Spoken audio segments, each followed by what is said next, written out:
Georgia, Armenia டூரெல்லாம் முடிச்சுட்டு அல்ஹம்துலில்லாஹ் வீட்டுக்கு வந்தாச்சு.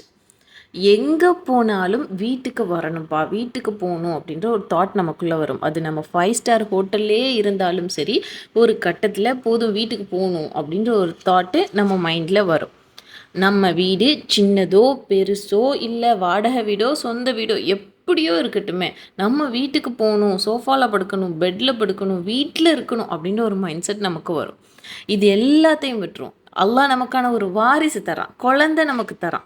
அந்த குழந்தைய பெக்கிறதுக்கு நம்ம ஹாஸ்பிட்டலுக்கு போகிறோம். ஹாஸ்பிட்டல் கம்ஃபர்டபுளாக இருந்தாலும் சரி, அன்கம்ஃபர்டபுளாக நம்ம ஃபீல் பண்ணாலும் சரி, எந்த சூழ்நிலையும் அந்த வாரிசுக்காக நம்ம அங்கே இருக்கிறோம். அப்போ கூட டாக்டர் எப்படா டிஸ்சார்ஜ் சொல்லுவாங்க, இந்த 3 நாள் எப்போ போகும் அப்படின்ற ஒரு தாட்டு குழந்தை பெக்கக்கூடிய நமக்கும் இருக்குது. நம்ம கூட இருக்கக்கூடிய நம்முடைய பெற்றோரோ கணவரோ உறவினரோ யாராக இருந்தாலும் எப்போ டாக்டர் டிஸ்சார்ஜ் சொல்லுவாங்க அப்படின்ற ஒரு தாட்டு வருது.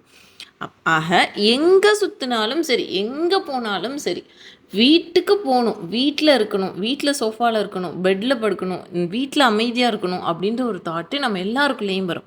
நானும் அதை ஃபீல் பண்ணியிருக்கேன். நீங்களும் அந்த மாதிரி ஃபீல் பண்ணியிருந்தீங்கன்னா கமெண்ட் பண்ணுங்கள். இதுக்கெல்லாம் காரணம் என்ன, ரீசன் என்ன? அதையும் அல்லாஹ்வே விடையளிக்கிறான். வல்லாஹு ஜஅல லக்கும் மின் புயூதிக்கும் சக்கனா. அல்லாஹ் தான் உங்களுடைய வீடை உங்களுக்கு மன நிம்மதியாக அவனே அமைச்சு தந்தான்னு அல்லாஹ் சொல்கிறான். நம்முடைய வீடு நமக்கான நிம்மதி, நமக்கான மன அமைதின்னு அல்லாஹாலா நான் தான் அமைச்சு தந்தேன்னு அல்லாஹ்வே விடையும் அளிக்கிறான்.